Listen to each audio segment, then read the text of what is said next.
여러분, 오늘 말씀은 형통의 조건이라는 주제의 말씀인데요. 즉 형통에도 조건이 있다라는 거예요. 여러분은 형통하면 어떤 삶을 떠올립니까? 잘되고 성공하고 복받는 삶을 떠올리지 않습니까? 예를 들어 로또의 예를 들면 어떤 분이 로또 1등을 위해 하나님께 기도했다는 거예요. 그런데 응답이 안 되는 겁니다. 계속 1등이 안 되는 거예요. 그래서 하나님께 물었습니다. 하나님, 왜 1등이 안 됩니까? 그랬더니 하나님께서 말씀하시더라는 거예요. 너가 1등 되길 원하니? 그러면 좀 사라. 로또를 사야 1등이 되든 안 되든 될 거 아니냐라고 하시더라는 거예요. 1등의 조건은 일단 사야 돼요. 어떤 분은 이야기하더라고요. 로또는 남편과 같다. 왜요? 잘 안 맞으니까. 로또의 조건은 잘 안 맞는다는 거예요. 맞추기가 너무 힘들죠. 그런데 생각해 보면 맞추기 힘들기 때문에 가치가 있는 거죠. 누구라도 맞추면 그때부터 가치 있는 존재가 안 되는 거예요. 지금 여호수아의 삶이 그렇다는 겁니다. 여러분, 여호수아 1장 1절에 보면 여호수아가 어떻게 시작을 하죠? 여호수아 1장 1절에 보면 여호와의 종 모세가 죽은 후에라고 말하고 있다는 거예요. 여러분, 모든 성경은 첫 구절이 중요해요. 실제로 창세기 1장 1절을 한번 봐보면요, 태초에 하나님이 천지를 창조하시느니라 라고 말하고 있잖아요. 이게 성경 맨 앞 첫 구절에 있어요. 왜 첫 구절에 있어요? 이 세상 모든 세상 사람들에게 선포하는 거예요. 하나님이 세상을 창조했다는 걸. 신약도 마찬가지거든요. 마태복음 1장 1절을 보면요, 아브라함과 다윗의 자손 예수 그리스도의 계보다 이렇게 말하거든요. 즉 모든 인생에게 예수님은 그냥 우연히 온 존재가 아니라 하나님이 약속하신 존재로 이 땅에 오신 하나님임을 선포하는 거예요. 그런데 여호수아는 모세가 죽은 후에라는 것을 말하고 있다는 거. 왜 이렇게 말하는 거죠? 그건 지금 상황이 굉장히 위기의 상황이라는 거예요.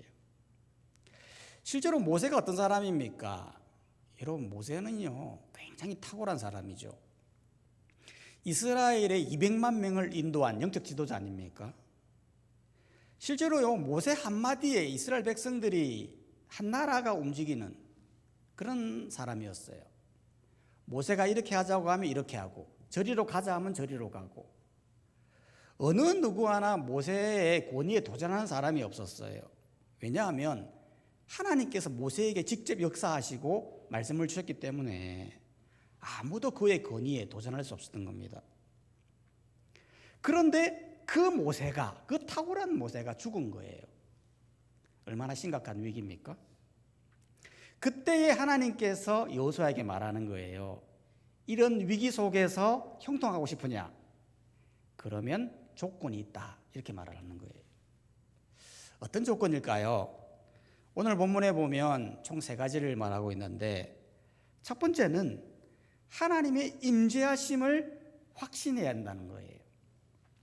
이게 무슨 말이냐 하면, 여러분, 하나님은 모세가 죽고 나서 여호수아에게 모세에게 주셨던 그 사명을 이어서 받게 했지 않습니까? 실제로 2절 말씀에 보면요, 여호수아 1장 2절에 보면 내 종 모세가 죽었으니 이제 너는 이 모든 백성과 더불어 일어나 이 요단을 건너 내가 그들 곧 이스라엘 자손에게 주는 그 땅으로 가라. 이 말씀은 모세에게 이미 주었던 말씀이죠. 그런데 이 말씀을 이어서 너도 감당해라 이렇게 말했던 겁니다. 여호수아의 입장에서 보면요, 이게 굉장한 부담이거든요. 왜냐하면 내 앞에 있는 선임이 좀 일을 못하면 이 괜찮은데 너무 잘했단 말이죠. 그러니 나도 잘할 수 있을까라는 이런 두려움이 있었던 겁니다.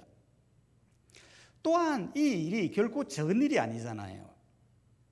실제로 가나안 땅을 들어가려면 정복 전쟁을 벌여야 되는데 내 목숨이 왔다 갔다 하는 일이거든요. 그러니까 얼마나 두렵겠어요. 그러니 하나님께서 이 두려움을 이겨내기 위해서 여호수아에게 계속해서 말했던 부분이 있어요. 그게 뭐냐면 5절에 보면, 여호수아 1장 5절에 보면, 내 평생에 너를 대적할 자가 없으리니 내가 모세와 함께 있었던 것과 같이 너와 함께 있을 것임이니라. 내가 너를 떠나지 아니하며 버리지 아니하리니 9절에 보면, 내가 내게 명령한 것이 아니냐. 강하고 담대하라. 두려워하지 말며 놀라지 말라. 내가 어디로 가든지 내 하나님 여호와가 너와 함께 하시리라. 계속 강조하는 게 뭡니까? 내가 너와 함께 있음을 너가 알아야 된다는 거예요. 아니, 내가 너와 함께 있다라는 걸 아는 게 뭐가 그리 중요합니까? 사실 그리스도인이 나와 하나님이 함께하고 있다는 이 사실을 안다는 거 굉장히 중요한 거예요. 왜냐하면 여러분, 이 세상을 보면요, 이 세상은 한치 앞을 모르잖아요. 한치 앞을 모르는 안개와 같은 세상이거든요. 여러분, 실제로 인간이 미래에 대해서 알 수 있습니까? 사람들이 미래에 대해서 대충 안다고 이야기하잖아요. 사실 잘 몰라요. 저도 인생을 좀 돌아보면 저도 나름 인생의 계획을 세우고 왔거든요. 내가 5년 후면 이렇게 될 거다. 내가 10년 후면 이렇게 될 거다. 계획을 막 세웠는데요. 그런 계획들이 하나도 이루어진 게 없어요. 이리 가려고 하면 저리 가고, 저리 가려고 하면 이리 가고, 내가 생각하지 못한 길을 막 가고, 하나도 맞는 게 없더라고요. 바로 인생이 그렇다는 거예요. 어떤 분은 어릴 때부터 인생 설계를 잘해가지고 나는 앞으로 의사가 될 거야. 그렇게 해가지고 학창시절 때부터 그렇게 열심히 공부했다는 거예요. 그래서 좋은 대학도 가고 실제로 의사가 되고, 그래서 모든 것이 다 완벽하게 자기가 생각하는 대로 다 이루어져 갔다는 거예요. 그래서 결론적으로 자기는 내 인생은 내가 다 개척했다. 내가 다 안다. 내 인생에 대해서 확신하고 살았다는 거예요. 그런데 무리하게 병원을 설립을 하고 확장을 하다가 부도를 맞는 바람에 갑자기 수백억의 빚을 지게 된 거예요. 그래서 감옥까지 갔다 왔잖아요. 그때 그 의사분이 고백을 하는 거예요. 인생 참 모른다고. 항상 겸손해야 된다고. 바로 인생이 그렇다는 거예요. 내 미래의 인생 내가 어떻게 확신하며 달려갈 수가 있습니까? 이 불확실한 인생 가운데 잊지 말아야 할 게 뭐냐? 하나님께서 나와 함께 한다고 하는 이 사실을 아는 게 굉장히 중요하다는 거예요. 실제로 하나님께서 왜 이렇게 여호수아에게 강조하는 거예요? 내가 너와 함께 하겠다. 내가 너와 함께 한단다. 그걸 너는 기억해야 된단다. 왜 이렇게 강조하는 거예요? 그 이유는 다른 게 아니에요. 진짜 형통이 뭐인지를 가르쳐주기 위함이에요. 마치 어린아이가요, 밤길을 걸어가게 될 때 어두운 길을 걸어가지 않습니까? 그럼 굉장히 두려워요. 그런데 만약 그 옆에 내 손을 잡고 가는 아버지가 있다면 두렵지가 않는 거죠. 즉 환경보다, 조건보다 더 중요한 건 누구와 함께 있느냐, 그게 중요하다는 거예요. 물질보다 중요한 건, 환경보다 더 중요한 건 내 옆에 누가 있느냐, 그게 더 중요하다는 겁니다. 실제로 에녹을 한번 봐보면요, 여러분 에녹은 이 땅에 있을 때 별로 한 일이 없잖아요. 그냥 애 낳고 자기 수명 다 한 거예요. 그런데 하나님은 그의 인생을 너무 기뻐하셔서 죽지도 않고 하늘로 올리셨어요. 왜 올리셨어요? 에녹은 다른 게 한 게 없고 그냥 평생 하나님과 동행한 것밖에 없어요. 내 옆에 누구와 동행하느냐, 굉장히 중요한 형통의 비결이라는 겁니다. 어떤 분이 가정에서 일이 잘 안 될 때, 일이 잘 되고 있을 때 가족에 대한 소중함을 몰랐다는 거예요. 그런데 사업이 망해가지고 작은 새방에서 아내와 단둘이 다시 출발을 하는데 하루는 먹을 것이 없어가지고 간장 한 종지에 밥을 비벼서 주더라는 겁니다. 그걸 보니까 배고프기도 하고 또 앞날도 막막해서 눈물을 흘리려는 찰나에 아내가 손을 탁 내밀면서 잡더라는 거예요. 그리고 이렇게 말하더라는 거예요. 여보, 우리 같이 먹자. 이렇게 같이 있으면 난 괜찮아. 그 순간 깨달았다는 거예요. 비록 간장 한 종지뿐이었지만 아내와 함께하는 이 시간이 얼마나 소중하다는 것을, 이 세상 어떤 부조보다도 형통한 순간이었다라는 것을 고백하는 거예요. 여러분, 환경보다 더 중요한 건 누구와 함께 있는 거예요. 그런 의미에서 볼 때 우리는 진짜 형통한 삶을 살고 있는 거예요. 여러분, 세상 사람들 한번 봐보십시오. 지금 살아가는 것이 형통해 보이잖아요. 뭐 잘 돼 보이는 것 같이 보이잖아요. 근데 실제로는 그 형통하다고 볼 수가 없는 거예요. 왜냐하면 하나님이 없잖아요. 하나님과 동행하심이 없잖아요. 그러니 인생 뒤에 가보면 나중에 엄청 위에도 그게 소용이 없거든요. 하지만 우리는 비록 지금 없다 할지라도, 세상 사람들이 볼 때 없어 보이고 가난해 보인다 할지라도 지금 우리는 하나님과 동행하고 있잖아요. 이것만큼 진정한 형통의 비결이 어디냐라는 거예요. 하나님은 여호수아에게 이런 위기의 순간에 내가 너와 함께 하고 있다라고 하는 이 형통의 비결을 알려줌으로 말미암아 환경을 뛰어넘고 위기를 뛰어넘고 어떤 상황 속에서도 두려워하지 말 것을 여호수아에게 말하고 있다는 거예요. 그렇기 때문에 우리도 이 사실을 잘 기억하면서 나와 함께 하시는 하나님, 내 안에 계신 하나님이 있다는 걸 확신하면서 이 땅을 기쁨으로 살아가는 성도님들이 되시기를 주님의 이름으로 축복합니다. 두 번째로는 형통에는 어떤 조건이 있느냐 하면 말씀을 가까이 해야 된다는 거예요. 여러분, 하나님은 여호수아에게 형통의 비결을 아주 명확하게 설명해 주셨어요. 여호수아 1장 7절 8절 말씀에 보면 이렇게 말하고 있습니다. 오직 강하고 극히 담대하여 나의 종 모세가 내게 명령한 그 율법을 다 지켜 행하고 좌로나 우로나 치우치지 말라. 그리하면 어디로 가든지 형통하리니. 8절에 보면 이 율법책을 내 입에서 떠나게 하지 말며 주야로 그것을 묵상하여 그 안에 기록한 대로 다 지켜 행하라. 그리하면 내 길이 평탄하게 될 것이며 내가 형통하리라. 형통의 비결이 뭐라고 말하고 있습니까? 하나님의 말씀을 가까이 하고 그 말씀을 지켜 행하라는 거예요. 그게 형통의 비결이라는 거예요. 여러분, 이 비결은 세상의 비결과 너무 다르지 않습니까? 여러분, 우리는 세상에서 말하는 형통이 뭐죠? 사람이 형통하려면 돈이 많아야 된다 그러고 출세해야 된다 그러고 인맥이 많아야 된다 그러고 건강해야 된다 그러고 처세술이 좋아야 된다 그러고 그거를 형통의 비결이라고 강조를 하지 않습니까? 하지만 성경은 완전히 정반대예요. 너가 형통하고 싶니? 진짜 형통의 삶을 살고 싶니? 그러면 말씀을 봐. 말씀대로 행해. 그렇게 말하고 있다는 거예요.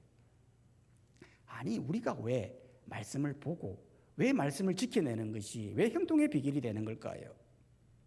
그 이유는 두 가지 이유가 있는데, 첫 번째, 이 말씀이라는 건 삶의 내비게이션이기 때문에 그런 거예요. 여러분, 실제로 우리가 내비게이션을 틀면 우리가 가야 할 길을 안내하지 않습니까?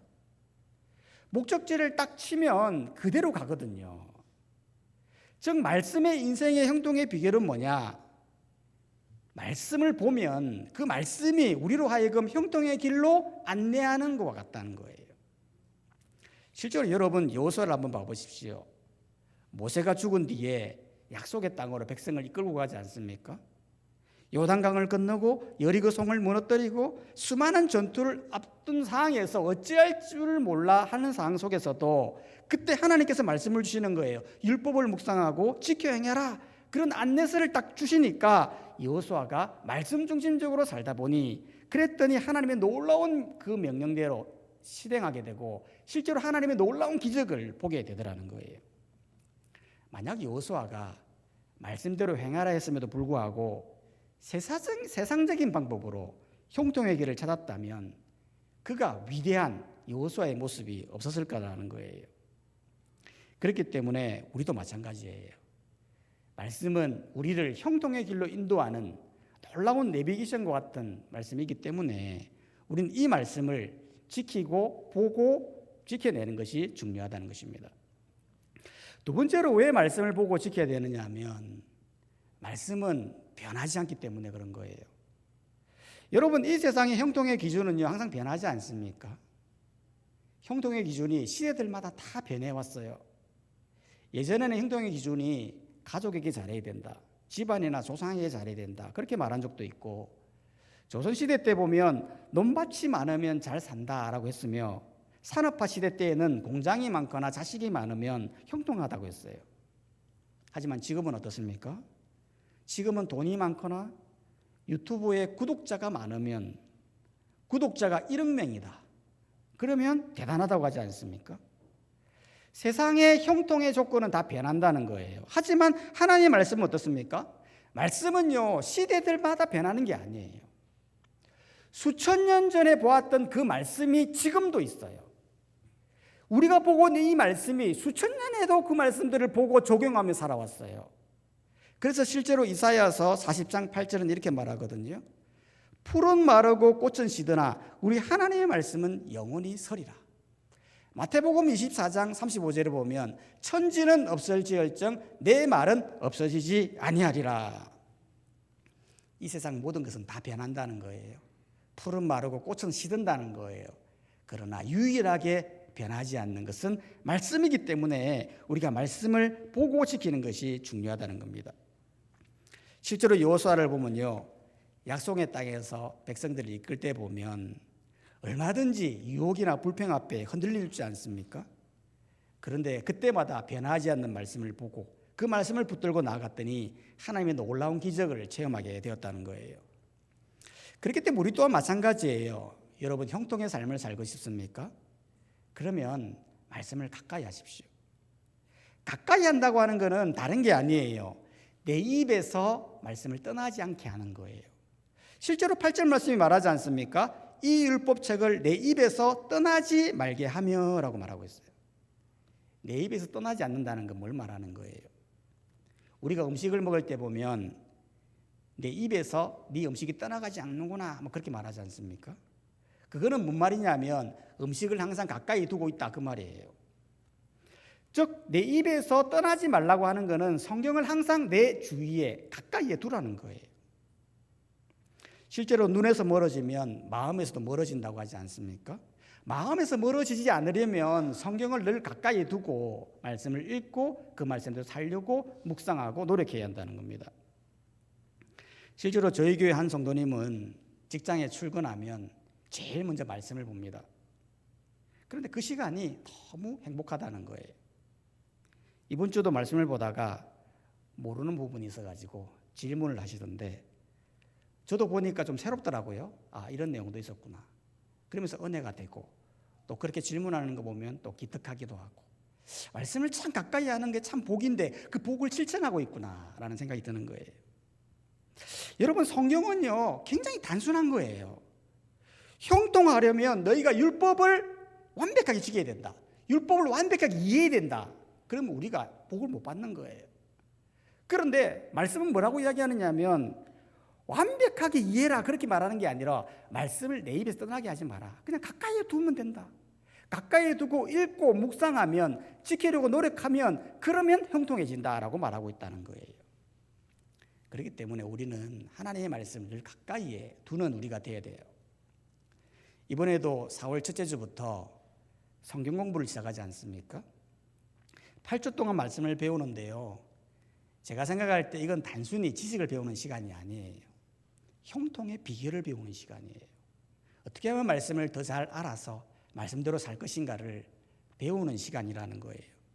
그렇기 때문에 이 의미 있는 시간에 우리 모두가 다 함께 동참하셔서 형통해지는 우리의 삶이 되어지기를 주님의 이름으로 축원합니다. 세 번째로는 형통에는 어떤 조건이 있냐면 강하고 담대해야 된다는 거예요. 여러분, 실제로 하나님은 여호수아에게 형통의 조건에 대해서 말을 하면서 3번에 걸쳐서 말하는 단어가 있어요. 실제로 6절에 보면, 여호수아 1장 6절에 보면 강하고 담대하라. 7절에 보면 오직 강하고 담대하여. 9절에 보면 강하고 담대하라. 즉 형통의 조건이 강해야 된다, 담대해야 된다, 이렇게 말하고 있다는 거예요. 아니, 율법을 잘 지키면 되지, 왜 마음이 강하고 왜 담대해야 되는 걸까요? 그거는 다른 게 아니라 이 세상이 만만치 않기 때문에 그런 거예요. 여러분, 실제로 이 세상은 세상의 법을 우선시 여기지 않습니까? 하나님의 말씀, 하나님의 법, 이런 거 중요하게 생각하지 않아요. 그런데 우리가 하나님 말씀 들고 이 땅에 살려고 하면요, 이 생기는 충돌이 만만치 않다는 거예요. 실제로 집안에다 보면 불신 집안에서 말씀대로 살려고 하면 이걸 잘 인정해 주지 않지 않습니까? 남편 눈치 봐야 되고 자식 눈치 봐야 되고 온전한 헌금도 드리기도 힘들고 교회에 있다가 집에 가면 조금만 늦으면 그냥 집에 살지 교회 살지 뭐 한다고 집에 들어오느냐고 막 그렇게 난리치는 사람도 있어요. 어쩌다가 교회 행사가 있어서 한번 초대하려고 하면 너나 많이 가세요 라고 말하는 사람도 있고, 직장에서 특근하라고 하면 주일에 교회 예배 드리러 가야 되는데 라고 하면 예수 믿는 놈들은 애사심도 없다면서 막 야단을 치고, 얼마나 세상이 말씀대로 살지 못하게 하는 구조입니까? 그러니까 하나님께서 여호수아에게 말을 하는 거예요. 여호수아야, 네가 말씀대로 살려면 세상과 많은 충돌이 일어났는데 그때 필요한 게 뭐냐? 강하고 담대해야 된다는 겁니다. 실제로 가나안 정복 때 보면요, 여리고를 도는데 아무 무기 없이 성을 7바퀴 돌아라고 했지 않습니까? 그리고는 나팔을 불고 소리를 외치면 성이 무너질 것이다, 이렇게 하나님 말씀이 말을 한 거예요. 여러분, 이게 상식적으로 말이 안 되잖아요. 여호수아가 생각할 때에 이건 진짜 말이 안 되는 거다, 차라리 무기를 들고 싸우자라고 말할 수도 있거든요. 왜냐하면 여호수아는 장군이에요. 실제로 전투에서 많이 승리해본 경험이 있는 사람이에요. 그렇기 때문에 말씀은 조금 이상하다, 그냥 세상의 방식대로 전쟁에서 이기자라고 말할 수도 있다는 거예요. 그런데 만약 여호수아가 자신의 방식대로 싸웠다면 몰살했거나 아니면 이겨도 피해가 막심했을 거라는 거예요.